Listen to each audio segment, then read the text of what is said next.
sudah saya bilangin jangan dibuka. Karena sudah buka harus ditonton sampai habis. Kenapa? Karena soal ini bisa membuat teman-teman berpotensi untuk mendapatkan nilai dengan bobot yang tinggi. Kenapa? Buktikan saja. Ini nomor 1. Ini soal yang pertama. Oke, sudah disimak ya. Coba kita pahami. Soal ini menuntut pengetahuan teman-teman tentang persamaan kuadrat dan logika-logika bilangan. Oke ya, kita cek.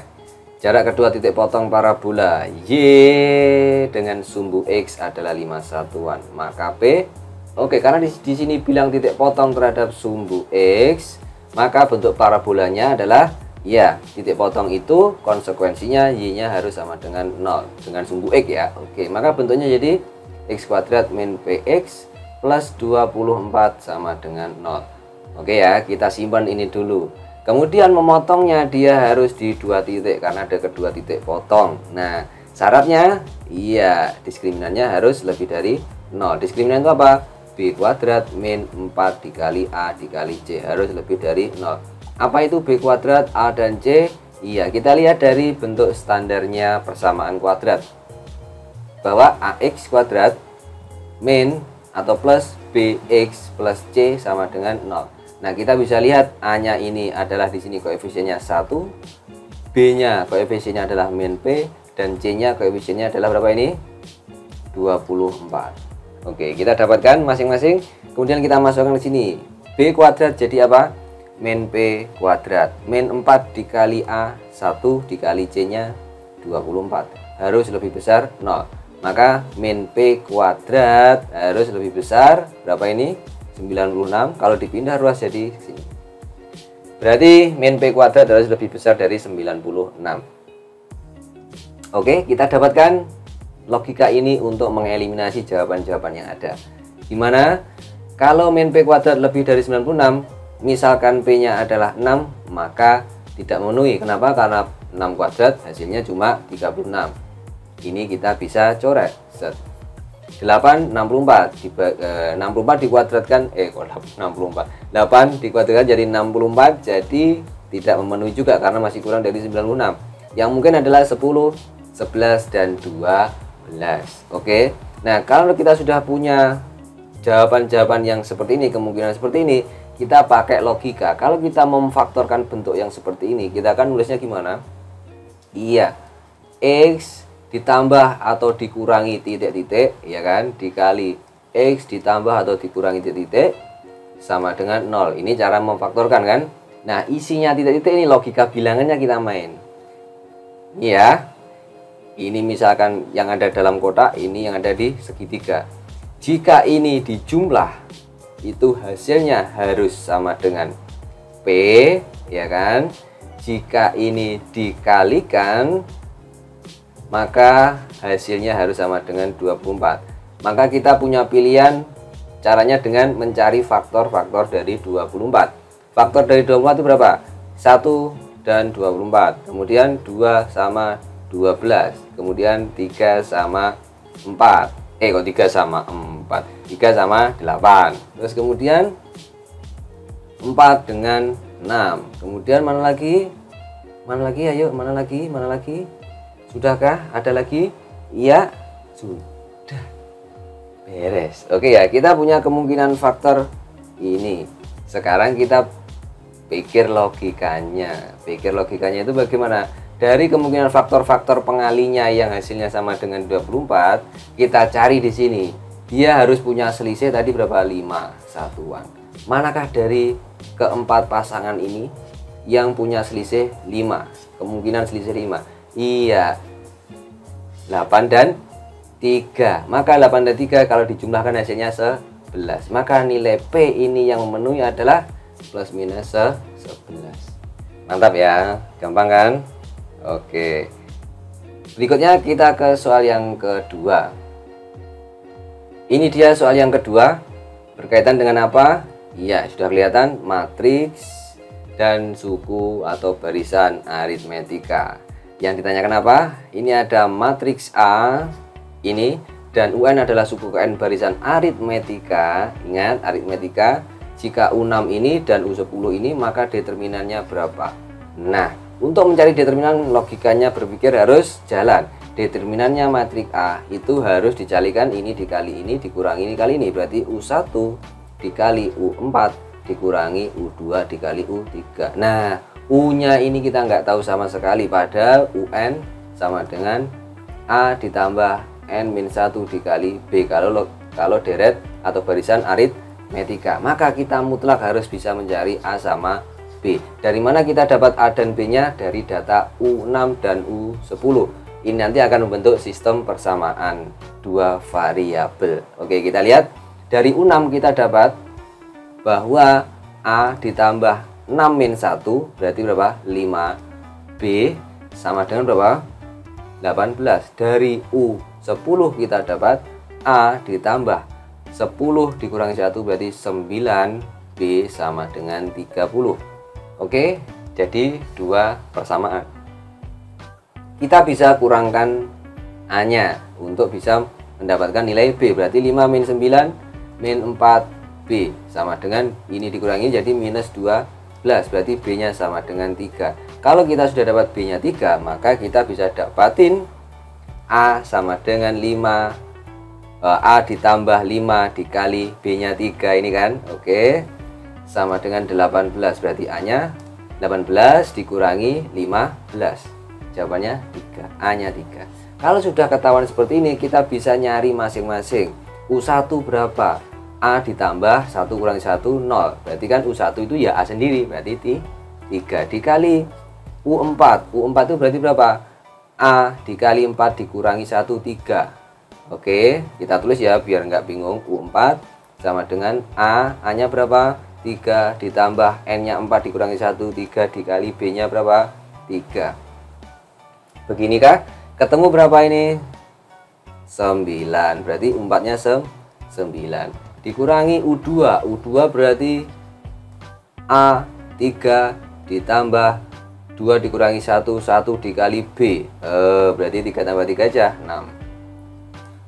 U3-nya berapa? Berarti U3 langsung aja 3 ditambah 2 kali 3, 6. Berarti berapa?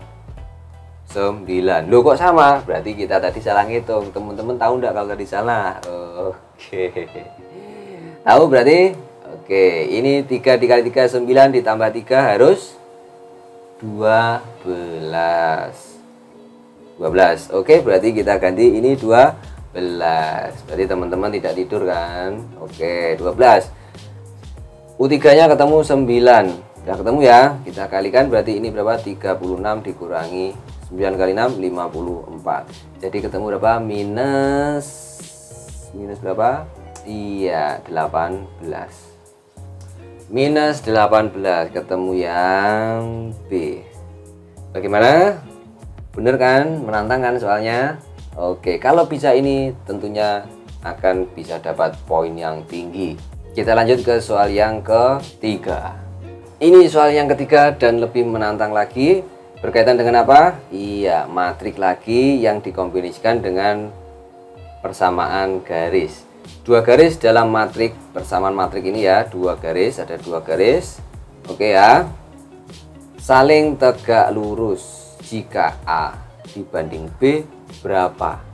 Kata kuncinya saling tegak lurus. Saling tegak lurus itu berarti iya, gradien 1 dikali gradien garis yang kedua harus minus 1. Oke, kita simpan ini dulu. Nah, sekarang kita cek persamaannya bagaimana. Dari sini kita perkalikan matrik aja, min 2x, min 2 dikali x ditambah A dikali Y kan gitu ya. X ditambah A dikali Y sama dengan berapa? 5. Kemudian yang kedua B dikali X ditambah 3 kali Y sama dengan 4. Nah, kita ketemu bentuk ini. Loh, kita tahu gradiennya dari mana? Oke, bentuk ini kita rubah dari bentuk standar yang bentuknya bagaimana? Y sama dengan MX plus C. Oke, bentuknya harus kita rubah begini. Yang ini jadi apa? Jadinya AY sama dengan ini dipindah ke sana jadi 2X plus 5. Berarti Y sama dengan 2 per A X ditambah 5 per A, kan dibagi A semua. Berarti ini adalah M1. Lihat bentuknya sama kan? Ini adalah C nya. Kita butuh M1 nya. Masukin M1 ke sini. 2 per A. Oke, dapat. Yang kedua, BX 3Y 4. Berarti 3Y kita pindah ruas BX-nya sama dengan pindah ruas jadi min BX plus 4. Nah, jadi apa ini? Y dibagi 3 semua. Min B per 3 dikali X ditambah 4 per 3. Kita nggak butuh ini, kita butuh ininya. M2. Lihat tadi bentuknya. Oke, kita pindah ke sini. M2 nya min B per 3. Oke, sama dengan minus 1. Nah, dari sini kita bisa cari perbandingan A dan B. Oke, karena di sini ada minusnya tak ilangin, dikalikan kan hilang. Ya kan, tinggal apa ini? Ya, kita pindah ini ke sini jadi B per A dikali pindah oper ke sini jadi 2 per 3. Sama dengan berapa ini? 1. Nah, sekarang kita cari A per B-nya. A per B kita pindah ruas ke sini, bisa kan dikalikan silang ke sana. Jadi apa? A per B sama dengan 2 per 3. Udah. Berarti A banding B 2 per 3. Mantap. Gampang loh.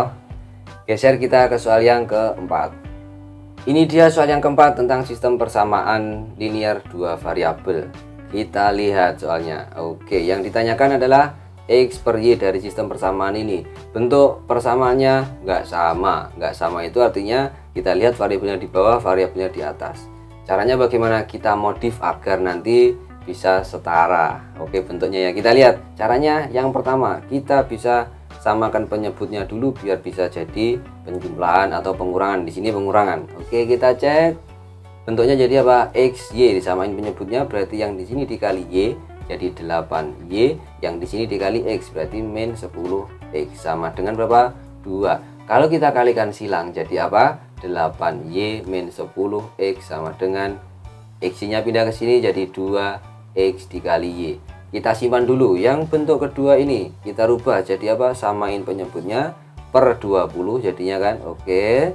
Yang ini dikali 5 berarti 5Y, yang ini dikali 4 jadi min 4X sama dengan X Y per 20. Karena ini sudah perkalian, ini bisa hilang. Kita tinggal ketemu apa bentuk? 5Y. Ya 5Y min 4X sama dengan XY. Maka nilai XY yang sama dengan ini bisa kita substitusi ke sini. Jadi bentuk itu jadi apa? Fasenya tinggal 8Y min 10X sama dengan 2 dikali XY nya 5Y min 4X. Udah beres, tinggal kita rapin aja. 8Y min 10X sama dengan ini dikali ini jadi 10Y, ini dikali jadi min 8X. Kita kumpulin yang X dan X, Y dan Y. Ini pindah ke sini jadi min 10 ditambah 8 min 2X sama dengan 10Y. Yang ini dipindah ke sana jadi minus 10Y min 8Y. Jadi tinggal 2Y. Maka kita bisa sederhanain X per Y yang ditanyakan berarti 2 per min 2 atau sama dengan minus 1. Beres lagi. Gampang kan? Nah, bobotnya tinggi nih. Kita ke soal yang kelima. Ini soal yang kelima, with ada integral. Jangan khawatir, ini integral yang basic dan berkaitan dengan fungsi serta berkaitan sama sistem persamaan. Kita buktikan. Oke. Jika fx sama dengan ini, inti integral tak tentu karena batasnya tidak ada, dan f1 sama dengan ini, f2 sama dengan ini, maka nilai A adalah. Oke, kita misterinya adalah mencari nilai A. Langkah pertama kita bisa integralin aja langsung tak tentunya. Berarti fx itu merupakan integral dari ini gimana? Oke ya. Berarti integralnya langsung aja ya 2A. Oke, dikali 1 per pangkatnya n plus 1. Berarti pangkatnya ini 1, di sini 1 plus 1 jadi 2. Cara integral gitu. X jadi pangkat n plus 1 juga jadi 2. Oke. Ditambah A-1, dia tidak punya variabel X, tinggal nambahin variabel X. Dan ingat karena integral tak tentu ditambahkan suatu nilai yang tidak kita ketahui C berapa, misteri ini. Oke ya. Nah, kita rapin aja. Duanya kita coret, tinggal AX kuadrat plus A-1 ya, A-1 dikali X plus C.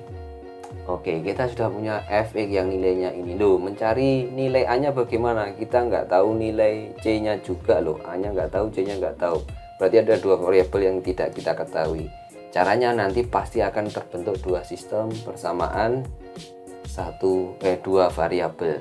Dari mana? Dari f1 sama dengan 3. Masukin x nya sama dengan 1 ke sini. Oke, berarti a dikali 1 kuadrat ya, 1 kuadrat, tulis gini aja ya, plus a min 1 dikali x yang 1 plus c sama dengan 3.